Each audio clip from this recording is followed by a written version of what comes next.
Hello everyone, welcome to my YouTube channel alchemist chemistry. आज हम structure of atom में पढ़ेंगे क्वांटम नंबर्स के बारे में। जैसे कि हम सब जानते हैं क्वांटम नंबर्स में हमें क्या पता चलता है, ऑर्बिटल्स के बारे में, सबसेल्स के बारे में। तो सबसे पहले हमें पता होना चाहिए कि ऑर्बिटल्स क्या होते हैं और वो कैसे आए। ऑर्बिटल्स भी बोल देते हैं और कई बार ऑर्बिटल भी बोल देते हैं। आप कुछ भी प्रोनाउंस कर सकते हैं जो आपको ईजी लगे। तो देखिए ऑर्बिटल्स कहाँ से आए। सबसे पहले हमने क्या पढ़ा था लास्ट वीडियोस में, बोहर मॉडल के बारे में। बोहर मॉडल ने हमें क्या बताया, बोहर मॉडल ने हमें दिया था एक ऐसा सर्कुलर ऑर्बिट जो क्या था, न्यूक्लियस के चारों तरफ उसमें इलेक्ट्रॉन्स रिवॉल्व करते थे। बोहर ने हमें ये सिर्फ सिंपल सा बता दिया था कि इलेक्ट्रॉन जो है वो रिवॉल्व करते हैं न्यूक्लियस के चारों तरफ इन सर्कुलर ऑर्बिट। तो बोहर ने हमें क्या दिया, सर्कुलर ऑर्बिट, ठीक है। लेकिन उसके बाद हमने पढ़ा हेजनबर्ग अनसर्टेनिटी प्रिंसिपल, जिसमें हमें पता चला अनसर्टेनिटी का, मोमेंटम और पोजीशन का। तो उसने हमें बताया कि हम एक ही टाइम पे किसी भी इलेक्ट्रॉन का मोमेंटम या वेलोसिटी और पोजीशन नहीं बता सकते।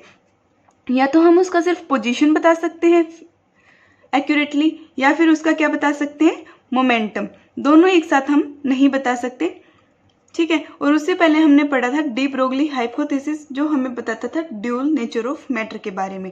तो ये हमें दिया अनसर्टेनिटी प्रिंसिपल ने और ड्यूल नेचर हमें दिया डी ब्रोगली ने, ठीक है। ड्यूल नेचर ऑफ मैटर, जिसने हमें बताया कि जितने भी माइक्रोस्कोपिक पार्टिकल्स होते हैं उन सब का क्या होता है, ड्यूल नेचर होता है with the help of electron, ठीक है। लेकिन इस सब के बाद हेजनबर्ग ने क्या कर दिया, ये जो दिया unfix position and unfix momentum, इसकी वजह से जो बोहर मॉडल है उसमें एक बहुत बड़ी क्या हो गया, डिफेक्ट आ गया। क्योंकि वो तो क्या कर रहा था, वो बता रहा था कि एक सर्कुलर ऑर्बिट में इलेक्ट्रॉन रिवॉल्व कर रहे हैं, उसने तो सब कुछ फिक्स बता दिया था।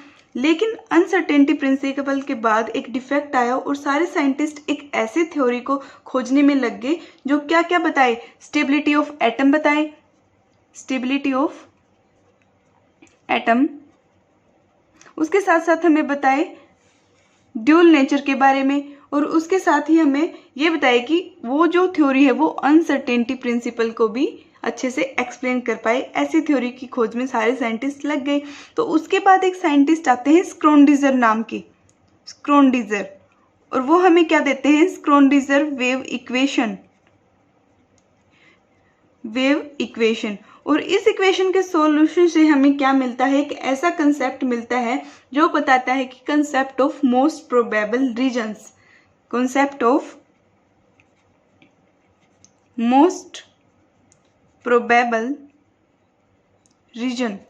इसका मतलब क्या है कि इस स्क्रोडिंजर वेव इक्वेशन ने जो सर्कुलर ऑर्बिट थे जिसमें इलेक्ट्रॉन रिवॉल्व कर रहे थे, उनकी जगह किसने ले ली, मोस्ट प्रोबेबल रीजन्स ने। और जो वो मोस्ट प्रोबेबल रीजन्स हैं उन्हीं को हम बोलने लगे ऑर्बिटल्स, ऑर्बिटल्स। तो ऑर्बिटल्स को कैसे डिफाइन करेंगे हम, ऑर्बिटल एक ऐसा रीजन है स्पेस के अंदर न्यूक्लियस के चारों तरफ जिसके अंदर इलेक्ट्रॉन पाने की प्रोबेबिलिटी सबसे ज्यादा होती है, उसको हमने बोला ऑर्बिटल। अब तक तो हम पढ़ रहे थे कि जो इलेक्ट्रॉन्स है वो एक ऑर्बिट के अंदर रिवॉल्व कर रहे हैं, लेकिन स्क्रोडिंजर वेव इक्वेशन आई और इस थ्योरी को इसने गलत बता दिया और इसकी जगह किसने ले ली, ऑर्बिटल ने ले ली। ऑर्बिटल क्या है, a region in space, a region in space around the nucleus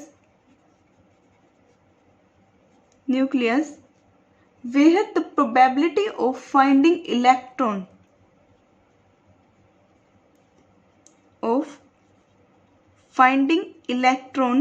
is maximum। वो क्या होगा, ऑर्बिटल होगा। जैसे अब तक हम पढ़ रहे थे ऑर्बिट, सर्कुलर ऑर्बिटल, तो ऑर्बिटल इसने क्या बता दिया कि एक ऐसा रीजन है, एक ऐसा रीजन है जहाँ पे इलेक्ट्रॉन पाने की सबसे ज्यादा क्या होती है, प्रोबेबिलिटी होती है, संभावना होती है। उसने एक रीजन बता दिया। तो इन दोनों के बीच डिफरेंस क्या क्या है, ऑर्बिट और ऑर्बिटल के अंदर। ऑर्बिट क्या था, एक फिक्स पाथ था जिसके अंदर इलेक्ट्रॉन रिवॉल्व कर रहा था, लेकिन ऑर्बिटल क्या है, एक ऐसा रीजन जहां इलेक्ट्रॉन पाने की सबसे ज्यादा प्रोबेबिलिटी है, ठीक है। फर्स्ट डिफरेंस क्लियर है। सेकंड क्या है, इन्होंने बताया था कि जितने भी ऑर्बिट होते हैं वो सारे क्या होते हैं, सर्कुलर होते हैं। कैसे होते हैं, सर्कुलर शेप में होते हैं। लेकिन ऑर्बिटल जरूरी नहीं है कि सर्कुलर हो, सिर्फ एस ऑर्बिटल कैसे होते हैं, स्फीयर शेप के होते हैं, जबकि पी कैसा होता है, डम्बेल शेप का, डम्बेल। डम्बेल शेप कैसी होती है? ऐसी। ऐसा होता है पी ऑर्बिटल। ठीक है, सेकंड डिफरेंस ये है। थर्ड डिफरेंस क्या है कि जो सर्कुलर ऑर्बिट्स थे वो क्या थे? अनसर्टेनिटी प्रिंसिपल को एक्सप्लेन नहीं कर रहे थे, उसको फॉलो नहीं कर रहे थे। लेकिन जो ऑर्बिटल्स हैं वो क्या कर रहे हैं? अनसर्टेनिटी प्रिंसिपल को फॉलो कर रहे हैं। तो ये डिफरेंस था ऑर्बिट और ऑर्बिटल का। यहाँ से हमारे पास क्या आते हैं? ऑर्बिटल्स आते हैं। तो किसी भी ऑर्बिटल को, किसी भी इलेक्ट्रॉन की शेप, साइज, ऑर्बिटल और उसकी ओरिएंटेशन को मेजर करने के लिए हमारे पास 4 नंबर्स आए जिनको हमने नाम दिया क्वांटम नंबर्स। ठीक है, तो क्वांटम नंबर्स हम क्या बोलेंगे? क्वांटम नंबर्स होता है इस set of 4 numbers, used to specify, वो क्या स्पेसिफाई कर रहे हैं? किसी भी इलेक्ट्रॉन की एनर्जी, उसका साइज, शेप, ऑर्बिटल की और सब सेल्स के बारे में, एंड ओरिएंटेशन, और किसी भी ओरिएंटेशन, ऑर्बिटल की ओरिएंटेशन के बारे में, ऑफ द इलेक्ट्रॉन ऑर्बिटल, जिस भी ऑर्बिटल के अंदर इलेक्ट्रॉन है उसकी ओरिएंटेशन और उसकी स्पिन के बारे में, एंड स्पिन ऑफ इलेक्ट्रॉन। जो ये सब क्वालिटीज बता रहे थे, इन सब प्रॉपर्टीज को डिफाइन कर रहे थे, उन नंबर्स का सेट को हमने नाम दे दिया क्वांटम नंबर्स। और जो वो क्वांटम नंबर्स थे वो हमारे पास 4 क्वांटम नंबर्स थे। सबसे पहला था प्रिंसिपल क्वांटम नंबर जिसको हम n से डिनोट करते हैं। सेकंड है हमारा एजीम्यूथल क्वांटम नंबर जिसको हम L से डिनोट करते हैं। और थर्ड है मैग्नेटिक क्वांटम नंबर, M से हम इसको डिनोट करते हैं और कई बार ML से भी। फोर्थ होता है हमारा स्पिन क्वांटम नंबर जिसको हम MS से डिनोट करते हैं। ये 4 क्वांटम नंबर्स हमारे सामने आए। अब इनको हम 1 बाय 1 पढ़ेंगे। ठीक है, सबसे पहला हमारा आता है प्रिंसिपल क्वांटम नंबर जिसको हम n से डिनोट करते हैं। ये जो क्वांटम नंबर होता है ये हमें क्या क्या डिटरमाइन करता है ये देखिए। जैसे ये क्या है? न्यूक्लियस है और इसके चारों तरफ क्या होती हैं? सेल्स होती हैं इस तरह से। ठीक है, तो ये जो प्रिंसिपल क्वांटम नंबर होता है सबसे पहले ये क्या आइडेंटिफाई करता है? Energy shell.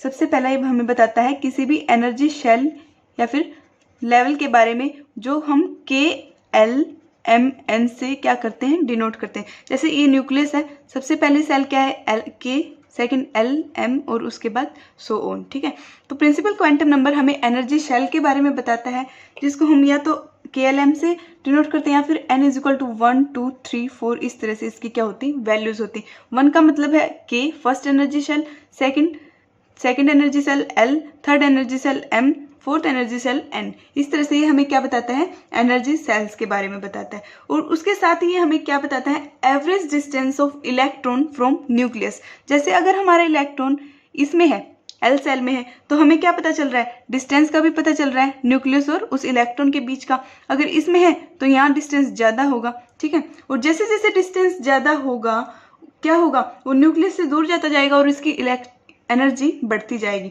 तो अगर हम इसको क्या करें, डिटेल में देखें तो ये क्या कर रहा है? एवरेज डिस्टेंस के बारे में बता रहा है। Average distance of electron from nucleus. ठीक है, थर्ड पॉइंट क्या है? ये क्या बता रहा है हमें? एनर्जी के बारे में बता रहा है। किसकी एनर्जी? इलेक्ट्रॉन की एनर्जी उस शेल में। ठीक है, एनर्जी ऑफ इलेक्ट्रॉन। इन सब के हमें बारे में हम कौन बताता है? Principal quantum number. सेकंड हमारा आता है azimuthal quantum number. Azimuthal quantum number जिसको हम L से डिनोट करते हैं। तो एजीम्यूथल क्वांटम नंबर हमें क्या बताता है? ये हमें प्रिंसिपल क्वांटम नंबर ने हमें सेल दी, उसके अपोजिट एजीम्यूथल क्वांटम नंबर हमें सब सेल्स के बारे में बताता है। सब सेल्स या फिर सब लेवल्स के बारे में। सब लेवल्स कौन से होते हैं? S, P, D, F and so on. जैसे K के अंदर कौन से हैं? S, P, D, F, इन सब के बारे में बता रहा है। L के अंदर ये कैसे डिटरमाइन करते हैं? K के अंदर जैसे क्या है? फर्स्ट एनर्जी लेवल है तो ये क्या होंगे? 1S, 1P ऐसे। और सेकंड में होगा तो 2S, 2P, 2D, 3S, 3P, 3D ऐसे। अगर फर्स्ट एनर्जी सेल में है तो 1s, सेकंड में है तो 2s 2p 2d, थर्ड में है तो 3s 3p 3d, इस तरह से। ठीक है, जो इनकी वैल्यूज होती हैं वो कहाँ से कहाँ होती हैं, वैल्यूज कहाँ से कहाँ तक होंगी, 0 to n-1 तक।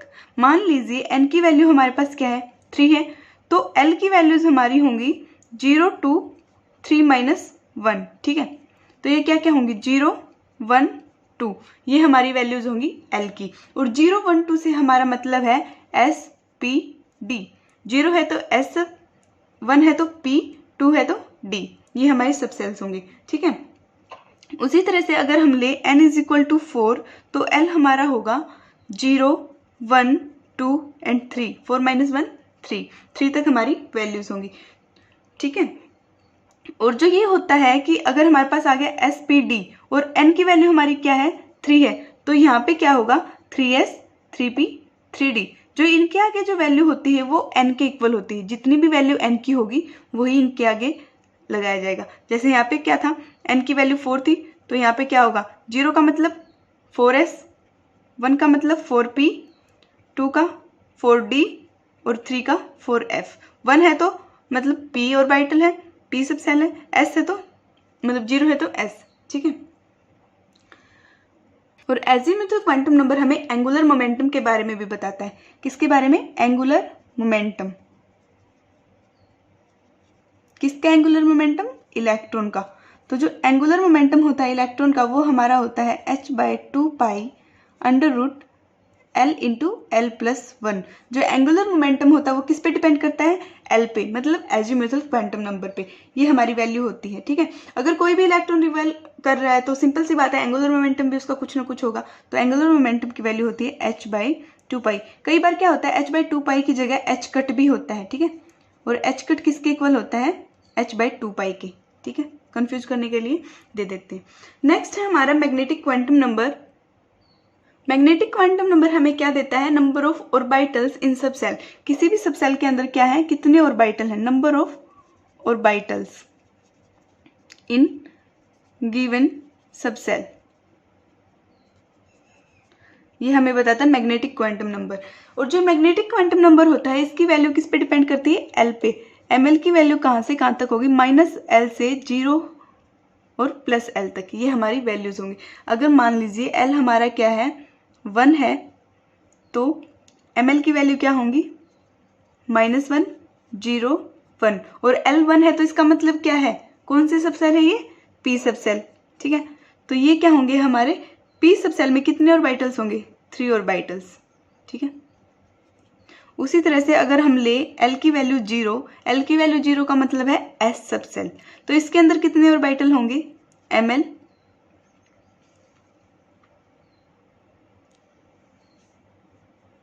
ml की वैल्यू क्या होगी, 0 होगी, इसका मतलब सिर्फ एक ही ऑर्बिटल होगा। ठीक है, इसी तरह से अगर हम ले l की वैल्यू हमने ले ली 2, तो ml की वैल्यू क्या आएगी, -2 -1 0 1 और 2। 2 का मतलब क्या है, d सब सेल, और d सब सेल के अंदर कितने ऑर्बिटल मिले हमें, 5 ऑर्बिटल्स। ठीक है, ये होता है हमारा मैग्नेटिक क्वांटम नंबर। नेक्स्ट हमारा फोर्थ क्वांटम नंबर जिसको हम बोलते हैं spin quantum number. Spin quantum number ये हमें क्या बताता है, जैसे हमारी अर्थ है वो क्या कर रही है, रिवॉल्व भी कर रही है चारों तरफ, और वो अपनी धुरी पे भी क्या कर रही है, रोटेट कर रही है। उसी तरह से इसने बोला कि जो इलेक्ट्रॉन होता है वो रिवॉल्व करने के साथ साथ ओरिएंटेशन भी हो रही है उसकी, अपने ऐसे सर्कुलर ओरिएंटेशन भी हो रही है उसकी अपने एक फिक्स जगह पे। ठीक है, तो उसी ओरिएंटेशन को हमें बताता है स्पिन क्वांटम नंबर। ये क्या करता है, डिस्क्राइब ओरिएंटेशन ऑफ इलेक्ट्रॉन। और जो ओरिएंटेशन होती है ये 2 वेज में होती है, पहली होती है क्लॉकवाइज, सेकंड होती है anti clockwise, clockwise and anti clockwise. ठीक है, क्लॉकवाइज कैसे होती है, जैसे ये हमारा क्या है, कोई भी ऑर्बिटल है, क्लॉकवाइज कैसे होगी, अगर ये इस तरफ रोटेट कर रहा है, ठीक है, जैसे घड़ी रोटेट करती है वैसे रोटेट कर रहा है, तो ये क्या है, क्लॉकवाइज है, और इसकी स्पिन क्या मानी जाएगी, +½ ठीक है। और अगर ये इलेक्ट्रॉन इस तरफ रोटेट कर रहा है एंटी क्लॉकवाइज घड़ी से अपोजिट साइड, तो उसको हम बोलेंगे -हाफ स्पिन। और इसकी जो स्पिन होती है वो क्या होगी, डाउन होगी, और क्लॉकवाइज में स्पिन अपवर्ड होगी। ठीक है, तो इस बारे में बताता है हमें स्पिन क्वांटम नंबर। इसके साथ साथ हमें ये स्पिन एंगुलर मोमेंटम के बारे में भी बताता है। स्पिन एंगुलर मोमेंटम जो हमारा होता है √s × s+1 h/2π। जैसे हमने एजीम्यूथल में पढ़ा था क्वांटम नंबर, उसी तरह से स्पिन क्वांटम नंबर है, वो डिपेंड करता था L पे, L × l+1, इसमें होगा s × s+1। ये होता है स्पिन एंगुलर मोमेंटम। और जो स्पिन क्वांटम नंबर एक ऐसा क्वांटम नंबर है जो स्क्रोडिंगर वेव इक्वेशन से फॉलो नहीं करता। ठीक है, स्क्रोडिंगर वेव इक्वेशन को फॉलो नहीं करता। ठीक है, सिर्फ ये एक ही ऐसा क्वांटम नंबर है। तो ये थे हमारे 4 क्वांटम नंबर। अगर इनको हम सम अप करें तो ये हमें क्या क्या बताते हैं। अगर हम सिर्फ एक नोटेशन से देखें, एन क्या होता है, प्रिंसिपल क्वांटम नंबर जो हमें बताता था एनर्जी, सेल और एवरेज डिस्टेंस। ठीक है, ये हमें बताता था प्रिंसिपल क्वांटम नंबर। उसके बाद आया एजीम्यूथल क्वांटम नंबर जिसको हम एल से डिनोट करते थे। उसने हमें क्या बताया, सब सेल्स के बारे में। ठीक है, उसके बाद कौन आया, मैग्नेटिक क्वांटम नंबर जिसको हमने ml से डिनोट किया। उसने हमें ऑर्बिटल्स के बारे में बताया। और लास्ट में हमारा आया ms स्पिन क्वांटम नंबर जिसने हमें ओरिएंटेशन के बारे में बताया। ठीक है, तो सम अप करने के लिए इसलिए इजिली हम बोल सकते हैं। ठीक है, L की वैल्यूज कहाँ से, 0 to n-1, और जो ml होता है वो क्या होता है, -L2 + L।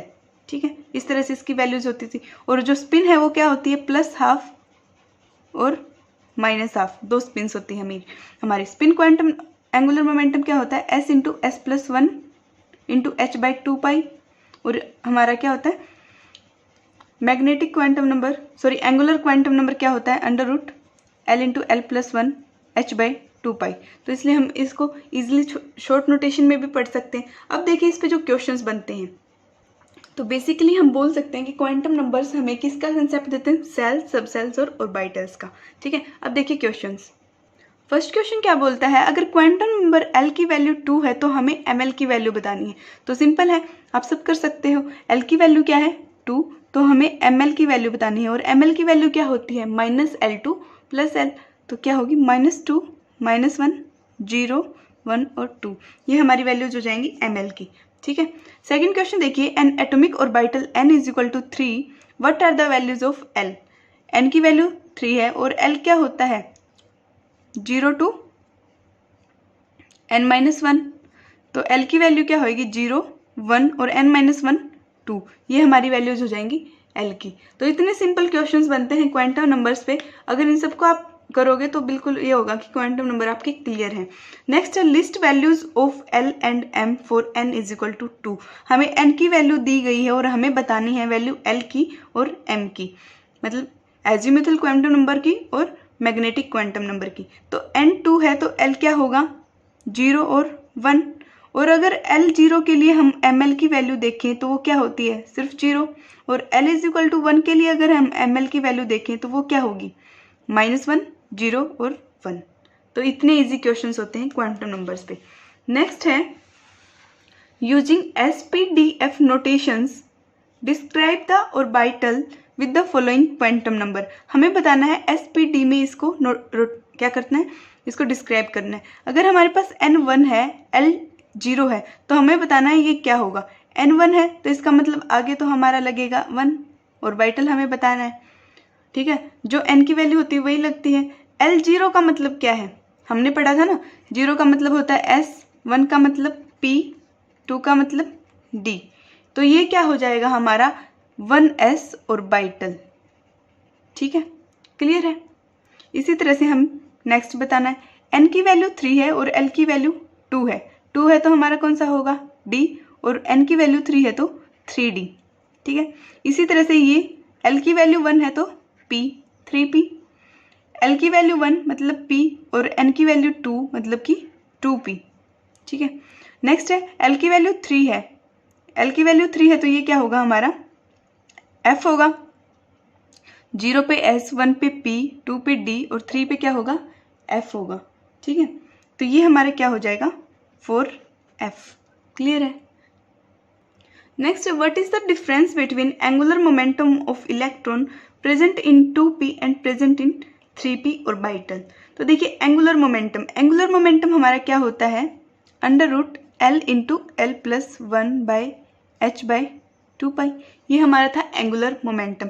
अब इन्होंने पूछा है कि 2p और 3p ऑर्बिटल का एंगुलर मोमेंटम में डिफरेंस क्या होगा। तो सबसे पहली बात, एंगुलर मोमेंटम किस पे डिपेंड करता है, L पे डिपेंड करता है, ना कि ऑर्बिटल्स पे। तो ये जो है L पे डिपेंड होता है, इस वजह से चाहे p ऑर्बिटल 2p हो, 3p हो या 4p हो, तो वो क्या रहेगा, उसका एंगुलर मोमेंटम सेम रहेगा। ठीक है, क्लियर है। तो यहाँ पे कोई डिफरेंस नहीं होगा इसमें।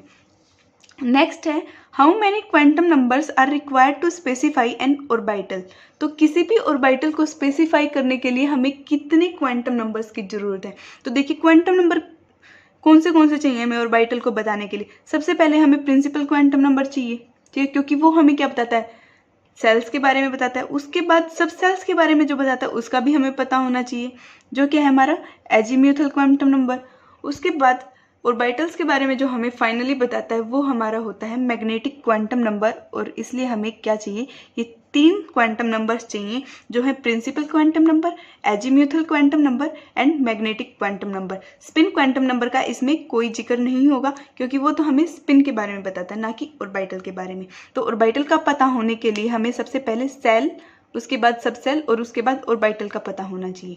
नेक्स्ट है, what are the values of N, L and ML for 3p orbitals. तो देखिए 3p ऑर्बिटल, तो 3 है तो इसका मतलब N की वैल्यू क्या होगी, 3 होगी। और p है तो इसका मतलब L की वैल्यू क्या होगी, L0 तो S होता है, L1 तो क्या होता है p। ठीक है, तो L की वैल्यू इसका मतलब 1 है। और L की वैल्यू अगर हमें पता है तो ML की तो हम इजिली निकाल सकते हैं। ML की वैल्यू क्या होगी, -1, 0 और 1। ठीक है। नेक्स्ट है, what is the value of orbital angular momentum for an electron in 2s orbital. ठीक है, ऑर्बिटल एंगुलर मोमेंटम क्या होता है, under root L into L plus 1/h/2π। ये हमारी वैल्यू है। और हमें किसका बताना है, उस इलेक्ट्रॉन का बताना है जो 2s ऑर्बिटल में हो, 2s ऑर्बिटल में हो। इसका मतलब n की वैल्यू 2 है और s है, तो इसका मतलब ये है कि l की वैल्यू क्या होगी, 0 होगी, क्योंकि L0 के लिए ही तो क्या होता है, S होता है। L1 है तो P होता है। अगर S दे रखा है तो L की वैल्यू 0 हो, और अगर इसमें हम 0 पुट करते हैं तो हमारा एंगुलर मोमेंटम भी क्या होगा, 0। ठीक है। Next, what quantum number does not follow from the solution of Schrödinger wave equation. तो अभी हमने बताया है कि कौन सा quantum number Schrödinger wave equation के सॉल्यूशन को फॉलो नहीं करता, वो है हमारा spin quantum number, spin quantum number. तो देखा कितने इजी क्वेश्चंस होते हैं। क्लियर। नेक्स्ट देखिए, इन क्वेश्चन से आपका कंप्लीट रिवीजन हो जाएगा क्वांटम नंबर का। Which of the 4 quantum number determine, हमें ये ऑप्शंस दिए हैं और हमें बताना है कि कौन सी थ्योरी कौन सा क्वांटम नंबर डिफाइन करता है। सबसे पहले, energy of N electron in A hydrogen atom and multi electron atom. तो देखिए एनर्जी आ गई, तो एनर्जी कौन से क्वांटम नंबर में थी, प्रिंसिपल क्वांटम नंबर को, जिसको हम n से डिनोट करते थे। तो ये क्या होगा हमारा प्रिंसिपल क्वांटम नंबर। ठीक है। Second, size of an orbital.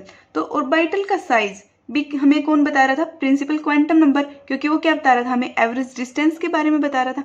जैसे जैसे डिस्टेंस बढ़ेगा साइज बढ़ेगा। ठीक है, तो ये भी क्या होगा हमारा n, principal quantum number. Second है shape of an orbital. Shape के बारे में कौन बता रहा था हमें। देखिए शेप कैसे होती है, जो शेप होती है वो किस पे डिपेंड करती है, सब सेल्स पे। जैसे SPDF, S की क्या होती है, स्पेरिकल होती है, P की क्या होती है, डम्बेल होती है। तो ये किस पे डिपेंड करेगा, एजीम्यूथल क्वांटम नंबर पे। ठीक है, एजीम्यूथल क्वांटम नंबर डिस्क्राइब करता है shape of an orbital. Next, the orientation of an orbital in space. तो सिंपल है, ओरिएंटेशन कौन बता रहा है हमें, स्पिन क्वांटम नंबर, तो इसका क्या होगा ms। ठीक है। नेक्स्ट है, what is the difference between notation L and capital L। तो ये काफ़ी कंफ्यूजिंग लगता है बच्चों को। कई बार क्या होता है, इस ऐसे भी लिख देते हैं बच्चे, L से मतलब एजीम्यूथल क्वांटम नंबर, लेकिन इसके अंदर क्या होता है, डिफरेंस होता है। ये जो स्मॉल l है ये हमें क्या बता रहा है, एजीम्यूथल क्वांटम नंबर के बारे में, म्यूथल क्वांटम नंबर। और जबकि जो कैपिटल L है वो हमें क्या देता है, ऑर्बिट के बारे में बताता है।